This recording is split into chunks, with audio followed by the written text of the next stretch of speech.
Hey everyone, welcome back. आज हम इस वीडियो में क्लास 9th की एक्सरसाइज 8.1 का 5th क्वेश्चन करेंगे। थोड़ा लेंथी क्वेश्चन है बट आसान है।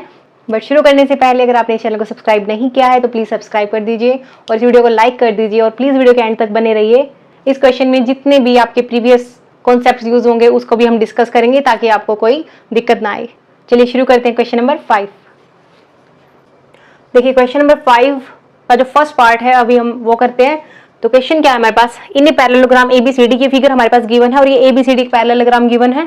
2 points P and Q R taken on diagonal. तो जो बीडी एक डायगोनल है इस पर 2 पॉइंट लिए गए हैं क्यू एंड पी, ठीक है। सच दैट कि जो डीपी है वो बी क्यू के इक्वल है।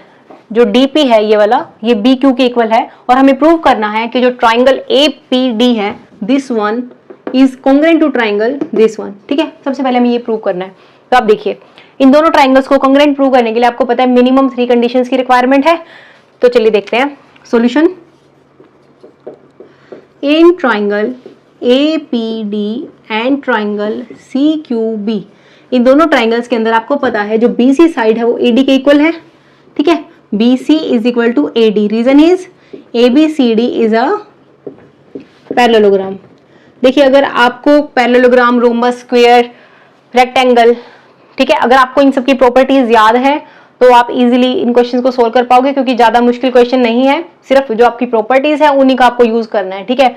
अगर आपने अभी तक मेरा इंट्रोडक्शन पार्ट वाला वीडियो नहीं देखा तो प्लीज आप पहले देख लीजिए वो, ठीक है। उसमें आपको मैंने डिटेल में बता रखा है कि कौन से क्वाड्रिलेटरल, किस टाइप के क्वाड्रिलेटर के अंदर क्या क्या प्रॉपर्टीज होती है, उनका आपस में क्या रिलेशन होता है, ठीक है। एक दूसरे से कहां पर डिफरेंट है वो मैंने आपको डिस्कस किया हुआ है, ठीक है। तो देखिए आपको पता है कि जो पैरेललोग्राम होता है उसकी जो अपोजिट साइड्स होती हैं वो इक्वल एंड पैरेलल होती हैं, ठीक है। तो एक पैरेललोग्राम है विच मींस जो बीसी साइड है वो एडी के इक्वल भी है और पैरेलल भी है and also AB side is equal and parallel to CD side, ठीक है। तो उसी को हमने यहाँ यूज किया है। अब इन दोनों ट्राइंगल्स के बारे में पूछ रहा है तो इन दोनों ट्राइंगल्स को जो कवर अप कर रहे हैं वो साइड ये वाली है और ये वाली है, ठीक है। देखिए हमने लिख दिया।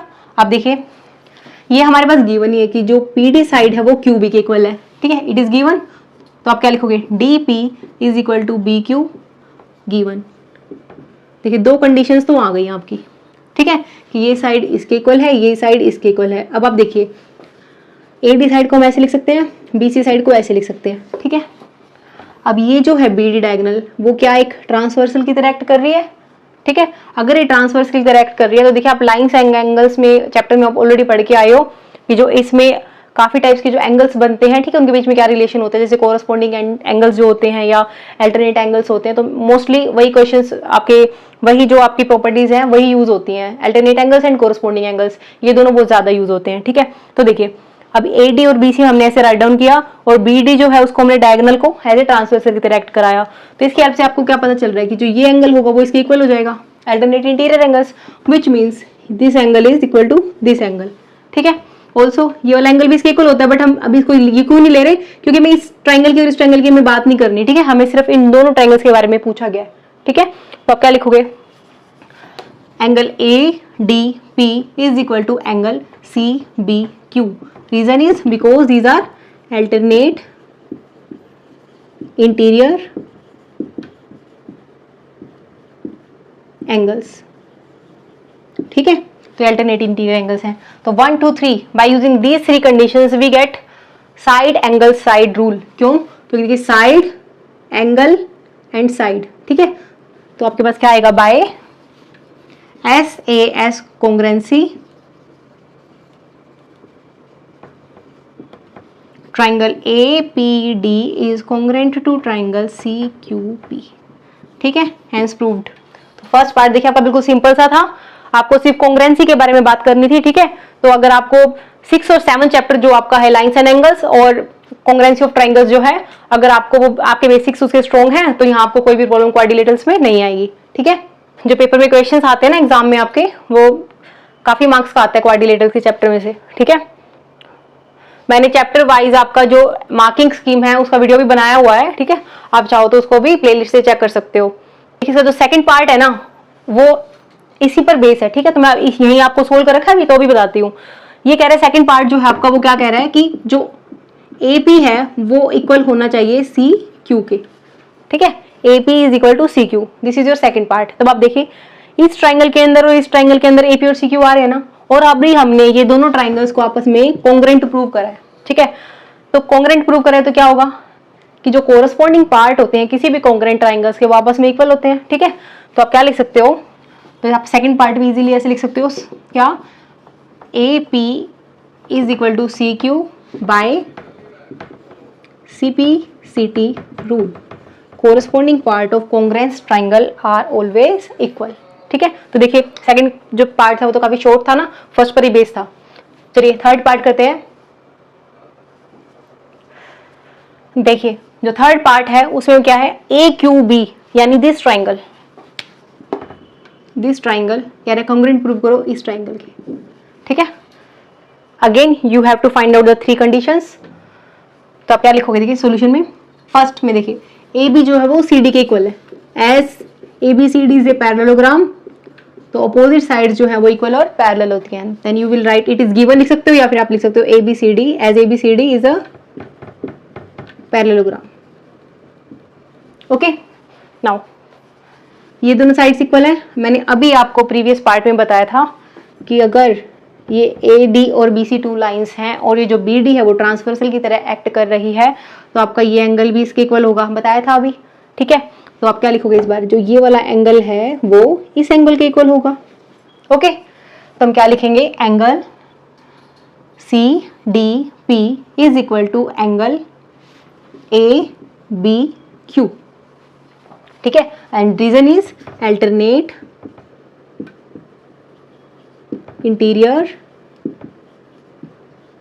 Angles. Okay, now third condition is given, B Q जो है वो पी डी के इक्वल है, गिवन ही हमारे पास, तो we will write D P is equal to B Q, sorry this is given. तो by using these 3 conditions we get SAS congruence criteria. We will write by SAS congruency rule, जो triangle है हमारे पास A Q B is congruent to triangle C P D. Okay, has proved. Now अब मैं fourth part भी यहीं करा रही हूँ, ठीक है, क्योंकि फोर्थ पार्ट भी जो है वो थर्ड से रिलेटेड है। ठीक है, अभी देखिए ये कह रहा है कि ए क्यू जो है वो पी सी के इक्वल होगा। ठीक है, ये हमें प्रूव करना है that A Q is equal to C P. यहां लिख देते हैं fourth part, A Q is equal to C P, हमें ये प्रूव करना है। Again as these two triangles are congruent then their corresponding parts are also equal, तो आप क्या लिख सकते हो, by also by C P C T rule corresponding part of congruent triangles A Q is equal to C P. ठीक है, देखिए basic सा था ना। चलिए फिफ्थ पार्ट करते हैं, फिफ्थ भी काफी आसान है। अगर आपने अभी तक इस चैनल को सब्सक्राइब नहीं किया है तो प्लीज सब्सक्राइब कर दीजिए। देखिए जो हमारा फिफ्थ पार्ट है वो है A P C Q is a parallelogram. हमें प्रूव करना है कि ये जो ए पी सी क्यू है ये एक पैरेललोग्राम होगा।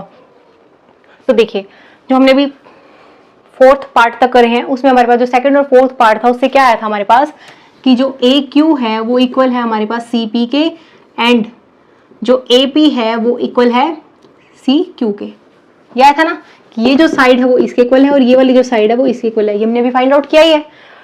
अगर किसी क्वाड्रिलेटरल में, अगर इसमें आपने पढ़ा हुआ ना प्रॉपर्टी को पैरेललोग्राम में, क्या कि अगर क्वाड्रिलेटरल की opposite sides equal and parallel हो जाती हैं तो वो क्या बन जाता है, एक पैरेललोग्राम। तो आप क्या लिख सकते हो, therefore it is a parallelogram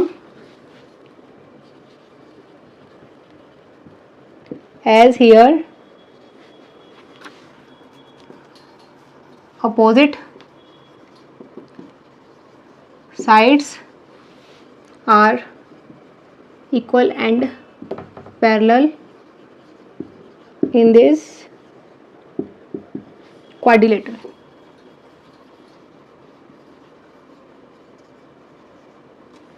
question number 5 यहीं फिनिश होता है। मिलते हैं नेक्स्ट वीडियो में। Please do like, subscribe and share. Thank you.